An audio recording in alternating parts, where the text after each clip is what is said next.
you guys this morning. Thanks, Jeff. And for some reason, if anything comes up that I'm not aware of from a text standpoint, feel free to pop that up in the chat and we'll adjust it. I want you to have a great experience. It's been fun to reinvent so that we can create a communal experience still and let it be of high enough quality that you can be impacted as much as possible. I do miss being with you guys this year, though. I have to say it's so special to come up to come down and catch up with you guys and to see everybody. I don't miss watching Jeff Miller drink some White Claw getting hit on by an improv comedian. So I'll go without that this year, but it is so much fun to be with you guys, and it's such a privilege. And for me, I know that there's so much going on in the world around us right now. It's hard to make sense of it all. And I think if we're honest, it's hard to know what to believe. Like you start to pay attention to things and notice things, and then you come to find out that this data point was messed up or this video was fake. I don't know if you know it or not, but the big tech CEOs yesterday testified, and somebody took a video, and when the congressman hit the button for Mark Zuckerberg to speak, they put in video, not while this was happening, but later, and put it on the internet. And it looks hilarious because they put video in of Mark Zuckerberg being at his house with his back patio, and he just is like, "Hey guys, how's this going?" He's real chill, talking about smoking some brisket and bragging about smoking some ribs. And the editing on it looks so perfect. And of course, you know it's not real, but it looks real, and it's a complete riot. And I think what happens for a lot of us around all of the events that are swirling, we start to think about what's going on, what's real, what's not, what's happening.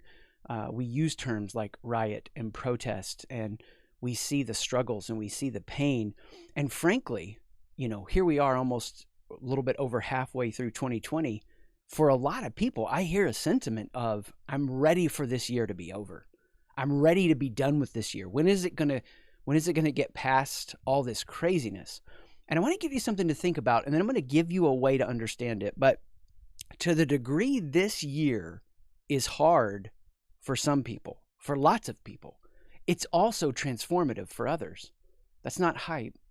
That's depth. That's transformation. And I want to walk you through a process this morning that's going to help you in all of this craziness figure out a center point to come back to over and over and over, so you can make sense of all of the craziness, so you can make sense of the pain, so you can make sense of the struggle.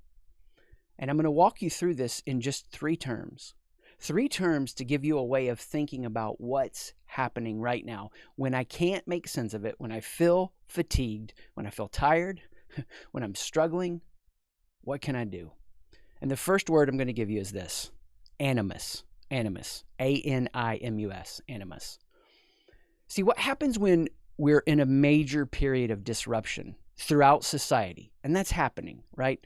I mean, it's not just in America. You've got things happening in the European Union that are unprecedented, just different hotspots around the world where it's not that COVID is the source of all these things, it's just surfacing so many things.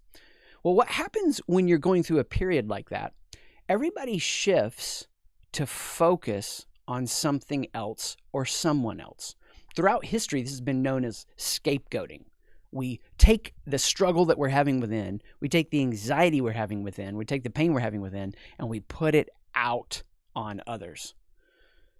But for me, as I look around this moment and I see what's happening, and this is what I do when I start with my own growth, and this is how we help others grow, I understand that when I want to go out with some hate, when I want to go out with some anger, when I want to go out with some frustration, I've actually got to go in.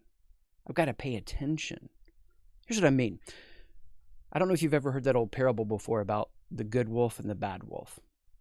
And it's this like wisdom teaching on how to change your life. And here's how it goes. Everybody has a good wolf and a bad wolf in them. The trick is to feed the good wolf and to starve the bad wolf.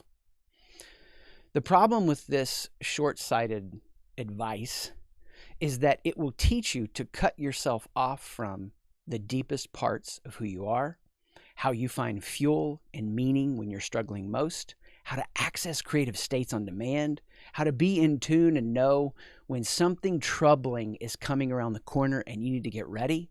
It actually doesn't come from starving your bad wolf. It comes from understanding that the bad wolf has something to teach you.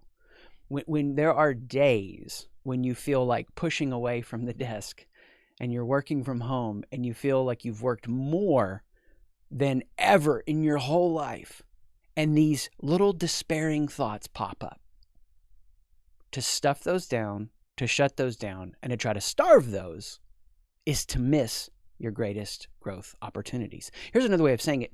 Animus, the hate that I feel for you, is actually in me. What's happening right now in society, and we've seen this throughout human civilization where these major disruptive periods occur, is that when we start to go out with that energy, we get really angry, we get upset, we start to try to define ourselves by who we're not. So we have hate for someone else and we hate them and we say, I am not that. I am this. I've been amazed at the number of issues over the last few months that have taken on a politically divisive nature. It doesn't matter what it is. It's like you're signaling your politics by the way that you participate or don't participate in different things in society right now. And it's been a profound way for me to walk my children through conversations about how to be wise. Wisdom is lived out in the paradoxical tension of two realities. And what's happening in our world right now is we're finding that there are a lot of leaders that haven't learned how to cultivate wisdom. Instead, what they've learned to do is how to project a polished image. And at some point, them starving the bad wolf within has led to this over-bloated image that starts to erode and break apart. Now, when I say we don't starve the bad wolf, we feed the bad wolf, am I saying that we have to give in to whatever the action is that the bad wolf would want? Stealing credit for an idea that isn't ours, or insecurely going around somebody's back and talking bad about them because we don't like them. Am I saying that we have to act on it? Absolutely not. That's not what I'm saying at all. I'm saying we just notice it. That we notice that we all have an animus within. It was a really powerful moment when Cornel West was interviewed on CNN. And if you're not familiar with him, he's done so much for civil rights. And you know, he's got such a powerful commentary on the world today.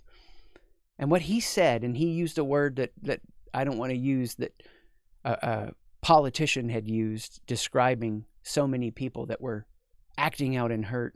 He said, you know what? What's in them is in me. And I have to work. I have to do work. I have to pay attention to not let that part of me run everything, that we all have that in us. And that's the real powerful starting point for all change. I wish that there was some system in the world that you could magically overlay onto society, onto a company, onto a team, and all change would just happen, that you would be able to engineer this perfect utopia. That's not how change works. It's never worked that way throughout human history. There's no system that can engineer a perfect culture. Instead, it all starts with the individual. It starts with the individual who owns their process of growth. It starts with the individual who owns their immaturities. It starts with the individual who owns their inconsistencies. And when the individual does that, and they step into transformation, together, the transformed people make a better team, make a better company culture, change society. So how does that work? Well, once I start to recognize that what I don't like about you is a signal to me about some growth for myself, what irritates me about you, what frustrates me about you, what I even could get to the point that I go, I hate you, says something about the change in me. So I'm 42 now. When I was 25 years old, I was in way too much leadership, way over my head. It was an awesome growing opportunity, though. And I had a lot of just public leadership responsibility. It was a public leadership role. And I led for a number of years and had to lead this organization through a turnaround. Well, to lead an organization through turnaround, guess what? The people that like it as it is are not going to be excited about the changes that you're going to make. That's a reality in all cultures and organizations. So we start making these changes. And I had this guy organize a public meeting. He got like 50, 60 people to come to it, protest my leadership. They were so upset. And I was caught off guard one minute at dinner when we were talking about that with some other people. And somebody brought his name up. And out of just anger and hate and rage, I said, he can go to hell. That was my sentiment. That's how I expressed myself. That's how I talked about it.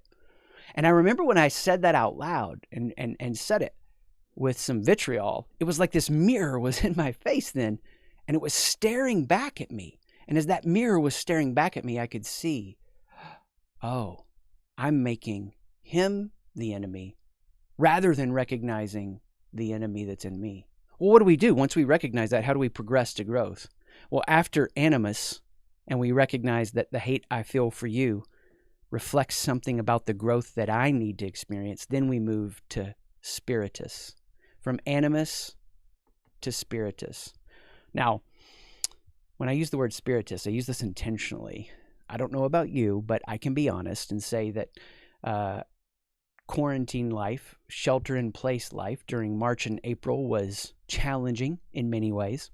I remember I was having a coaching chat with this guy who, well, he's in a Fortune 100 company, very high position, and in this cul-de-sac of some just very wealthy homes.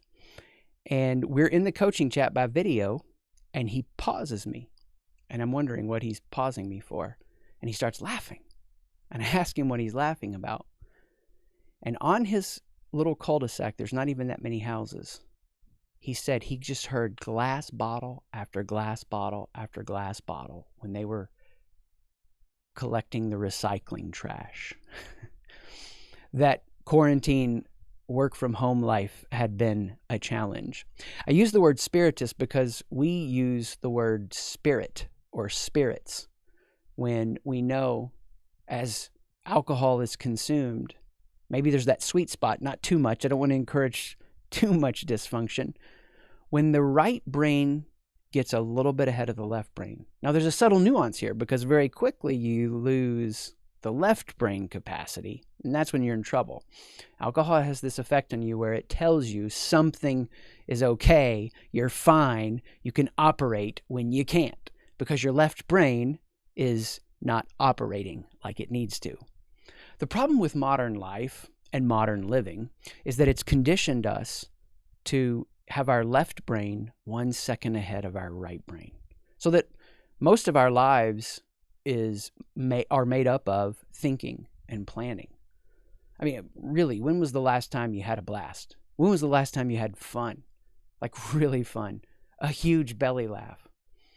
And what happens to us is because we think and we plan and we strive, we get cut off from our growth. Ray Bradbury, the science fiction author, said it this way: thinking isn't living. Thinking is the container that holds the living. You're a living human being. You are meant to live a life. And the best experience of that life happens when your right brain is just 1 second ahead of your left brain. You still have the left brain. You still have the analyzer. You still have the thinker. But you start to relax into your highest states of performance. Well, how do you do that? How do you get to that state that your right brain is just 1 second ahead of your left brain? Well, over the years I've been with you, I've taught you a lot of different ways of doing this. And for those of you that are interested in going deeper on this that haven't, there's a lot you can explore in the online training academy where I'm going to show you skills and strategies to do that. But let me talk to you about this, how we are progressing in this conversation today. The way that you can start to learn to get the right brain 1 second ahead of the left brain is when you recognize the hate that I feel for another person can be a mirror to what is missing in me. Here's a wild thought. I didn't know this, but I'm a nerd. I don't mind admitting that. And I get interested in something and start researching it. And I didn't realize that in mathematics, and it makes sense once you hear this and learn it, that as math was developing, zero was a concept that didn't exist. There was no such thing as zero. We didn't think about things in terms of zero. Did you catch any fish today? No, I didn't catch any fish. They wouldn't have said I caught 0 fish. Did you catch any fish today? Yes, I caught 5 fish. How many boats do you have? I have 2 boats. And then as concepts of mathematics developed, they came up with the concept of zero. So that there is something that you could say there's an emptiness, there's an absence, there's nothing here. That's actually not how the physical universe works. We know this at a quantum physics level, that even in dark matter, there's something there. There's always something there. Vacuums don't exist. And when you start to see the bad wolf part of you, the part of you that is feeling insecure, the part of you that wants to grab validation, the part of you that is struggling with the behavior of someone else, and you hold that up as a mirror for yourself, the animus moves to spiritus, and you see what's missing. And as you see what's missing, it highlights for you a place to grow. It gives you a vision of who you can become, that you can become more loving, that you can have more joy, that you could have more peace in the midst of problems, that you could have more patience as we grow and learn, that you could have more courage to take vulnerable steps, that you could have more resilience to pursue missions. Even though you face great obstacles, you become unstoppable, that you become the kind of person who can marshal and direct their energy at will and lives with great focus. The hate I see in you is the part that speaks to something that's missing in me. And spiritus means when I let right brain get 1 second ahead of left brain, I get a vision for who I can become. I want to give you a distinguishing characteristic that I think is absolutely massive for our society right now. It's the difference between vision and entitlement. Vision is when I accept my circumstances fully, but I don't suffer under any expectation for validation. Let me illustrate this real quick with my redneck pool. I need to tell you about my redneck pool for a minute. So as everything with COVID started to take off and get kind of crazy, we realized we weren't going to be joining a community pool. So we really quickly were like, we got to have a pool. I'm a water person. I love it so much. I love going to the pool. I don't really have the backyard set up for a pool. It's kind of a slope. Wasn't planning on investing in getting a real legit pool and couldn't do that as COVID was erupting and I needed to make a quick change. So I noticed on Amazon, the redneck poles, you know, these ones with the metal poles, were just gone. A $400 pool is like $2,000. And really quick, I found one at a local grocery store that hadn't had the massive markup yet, but they didn't even have the metal pole ones. All they have is the ones that you blow up this ring, you fill it up with water, and it kind of lifts up like this, almost like a bladder. And so I found it, I got it. We put water in it. The only place I have to put it in the yard has this little slope to it, just like a slight slope.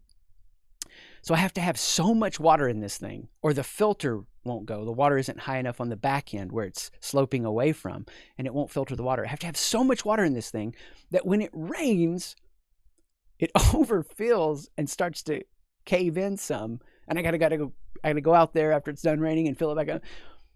I mean, it requires a little bit more work than it should.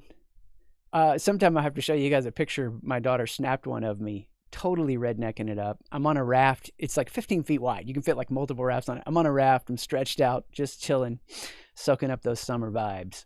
But there's a part of me when I'm out there in the pool that I can feel kind of two emotions, right? Like, don't I work harder? Don't I do better work to deserve better than this? I'm just being vulnerable with you. I know you never struggle with things where you want to be seen for something or validated or known or start to think you deserve something. And then on the other end, hey, we pulled this off. I'm thankful we have it. On this end, I'm seeking this entitlement.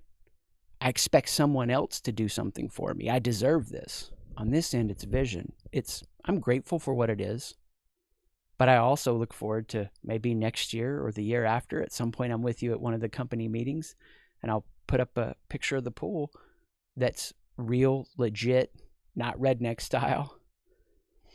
The damage that happens to so many people is when they don't recognize the animus within, the bad wolf, they just keep ignoring it, they stuff it down, it starts to creep up with an expectation for validation. They want to be seen, they want to be heard.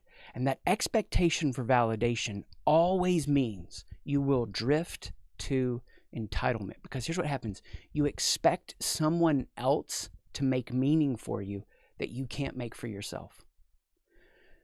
The most growth-oriented among us, the most empowered among us, the people around us who are going to have the greatest leadership capacity are the people who move away from entitlement to vision. And they don't need someone else's validation. Do we want a healthy culture where people are celebrated and validated and recognized? Absolutely. Do we enjoy it when it happens? Heck yeah. Do I need it to feel whole? No. That's what makes you unstoppable. When you move into vision, then you own your own meaning. You grow, you develop, you accept your circumstances, your redneck pool moments, the things that you wish you had different or deserved better. But you don't suffer under those. You accept them. You don't suffer under them because you don't have an expectation, an entitlement attitude for any kind of validation. You just go, I'm going to keep moving forward. I'm going to keep growing. And just because I accept it doesn't mean I settle. Accepting it is the starting point for my ambition to grow. One of the things that's been funny for me this summer is my 17-year-old, she'll be 18 in September. That's crazy. We didn't want her to have a job. And you may have different viewpoints on all this, and that's fine. The animus thing, the hate you might feel for me and what I'm about to say in this speaks to your growth. But we didn't want her to get a job outside of the house this summer. So I hired her as an intern. I needed the work. She's doing awesome. But I'm doing it legit. Like I had her interview. The first day she showed up, I was like, is she going to show up on time? I'm not going to remind her. Thankfully she did. I would have had to coach her. But I'm having fun with this because, maybe in between a meeting, she'll pop upstairs in the kitchen and mom's talking to her. And I'm like, hey, I'm not paying for this. I'm not paying for this. I'm just having so much fun using that phrase. I'm not paying for this. But I'm not totally joking. When you think about things and when you have an ownership mentality, you care so much about everything in a good way. Not that it makes you uptight. It just expands vision. And I know where you guys are at right now, and it's a powerful thing that you're starting to think about moving more direct to the customer in how you serve them and how you take care of the patient. And what's so powerful about that is the economic change that's happening all over the world. You don't want to be in the spot that you're in the middle anymore. And for you to step into that kind of vision and to not be in the middle, but be directly connected, it means all of you are going to have to own the vision that you move from animus to spiritus. The places that you get irritated at others, bothered at others, even intensely hate for others, speak to the parts and places within you that can grow. And when you move from animus to spiritus and you recognize these parts and places you can grow in, things start to change. And this is the third word I want to give you, actus. You move from animus to spiritus to actus. You get to move bold. You get to start owning that vision and progressing and advancing. And not just looking at your life and going, man, there's a lot going on. I'm struggling. I need to take care of myself. Yes, you do. Self-care is important.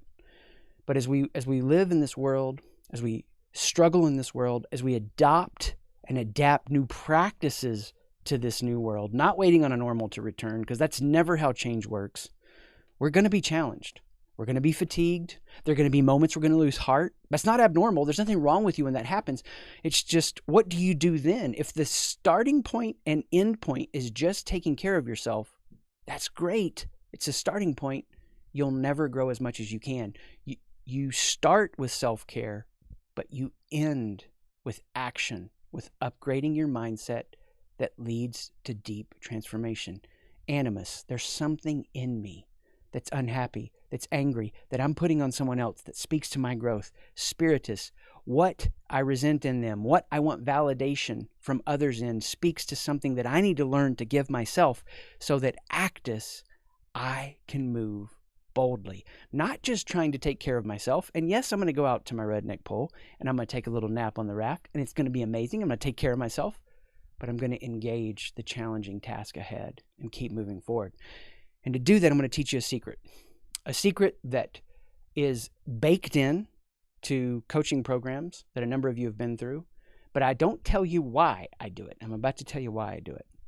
Because when you move from animus to spiritus, letting the right brain get ahead of the left brain, actus to move bold, I want to teach you this trick because this trick will show you how to keep moving bold when others start to pull back and hide. So right now, all of you face some kind of challenging circumstance. Every one of you. And in your hearts and minds, as you face this challenging circumstance, you have some kind of metaphor that you use to guide you in that challenging circumstance. So whatever it is, however you approach it, I'm going to give you a very personal, vulnerable one from my life, okay? One of the cool parts about being with you guys, and such a privilege and honor, is that I'm not always talking to you about things that I've shared a number of times that maybe exist in other formats. It's more like raw, right on the edge, front of my seat, learning, hanging on for dear life sometimes. So when COVID hit, for me, so much of the business just completely changed. And I know what I'm about to teach you, but I even missed it for a couple weeks. I started finding myself describing it this way to a couple people. Yeah, man, it's like the brook dried up. Everything that we have online with book sales or people joining courses or all that stuff was still happening. But everything that we were doing direct to go into companies where Chris is involved and he's showing up changed like overnight. Well, at that time, I don't know what's coming back or when. And I know it's a fatal flaw to wait on normal to return. Again, that's just not how the world works. So I noticed that I was using a metaphor or an analogy to describe things. Yeah, the brook dried up. Yeah, the brook dried up. Now, I want you to catch that. See, by using that phrase, my right brain is just 1 second ahead of my left brain. I'm not trying to describe it analytically. I'm describing it visually. And right now, for all of you, whatever challenge you face, there's a metaphor or an analogy that you're using to describe it. Now, you may not consciously use it because your left brain is so strong and dominant. But if you'll get relaxed, and if somebody said to you, describe to me the current challenge you're facing, using some kind of metaphor or analogy, don't judge it. Use the first one that comes to your mind. That's right now the guiding metaphor of your life, and it's what blocks your moving bold. It's what blocks the actus. Remember, AnimusSpiritusActus. What blocks the actus is this metaphor. So when I became aware of this, I was like, oh my gosh, the brook dried up. I need to go find new streams. So what shifted for me was a stream dried up. I'm going to go find new streams.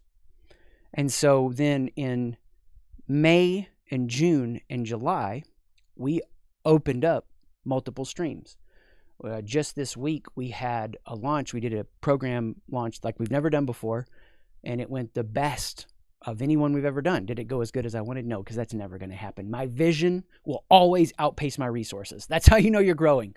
If you've got more in you than you have time, energy, and money to do, that's growth. So my vision outpaced my resources, but it still went better than any had ever gone before. Why? Because there was a dried brook, but we moved over and opened up some new streams.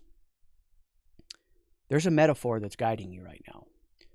And when you learn to relax and be honest about that metaphor, you can open up a new metaphor that's guiding you into an abundant place. I want you to understand that as the world fights for its validation and its rights, as both extreme edges fight, dignity is not a zero-sum game. I don't have to take you down to lift myself up. I can lift you up, and there's still enough for me. Because of what I know, the power of the message of Spiritus, that whatever I hate in you speaks to something in me. And when I learn to give myself that, I can proceed with actus, move bold. And the guiding metaphor of your life is how you do that. Now, I want to tell you a story as I close this down. We're going to do an interview here in a second and some Q&A. But to tell you this story, I've got to take you back to that time when I was leading. And I said about that leader who was organizing public meetings against me, he can go to hell. At that stage in my life, I didn't know about my animus. And my animus at that time was to try to prove I was a good leader by always being ahead, always having all the answers, never having to get up in front of a group of people and say, here's the problem. I didn't even want to acknowledge problems. It was a very unhealthy, dysfunctional leadership. Did I hustle hard? Yeah. I didn't know how to hustle as effective. Man, I was hustling hard. Hustling so hard I went bald. And I would meet a friend for breakfast at that time in life. And we would meet at a place called Cracker Barrel. Cracker Barrel gets hate at different places around the country, and it gets love at different places. For me, it's a special place. I love me some country time breakfasts. So we'd meet at Cracker Barrel, and we would talk and hang out and share our lives with each other. We played golf together some. At that time, I played golf. And the driving metaphor of my life, the driving image of my life was I have to go hard and prove. I have to go hard and prove. And I saw myself as this person who's just facing this great challenge. And I could describe the metaphor in more details, but I want to tell you about what happened next. This friend that I sat across from at Cracker Barrel had gone to a golf school, and it brought me back a gift. In case you don't know what it is, it's not a weapon. It's a golf divot repair tool. And he gave me this golf divot repair tool, and he told me, this is what I learned at this golf school. He said, they told me to swing easy and enjoy the extra distance. Swing easy and enjoy the extra distance. He gave me this divot repair tool and was, in a sense, in a very direct, clear sense, helping me understand the animus within, move to the spiritus that was missing, so that I could actus move bold and have a new organizing metaphor for my life. Hey, Chris, swing easy. Enjoy the extra distance. Best I can recollect, that was about 15 or 16 years ago, sitting at Cracker Barrel with Tim McElroy, who's with you guys.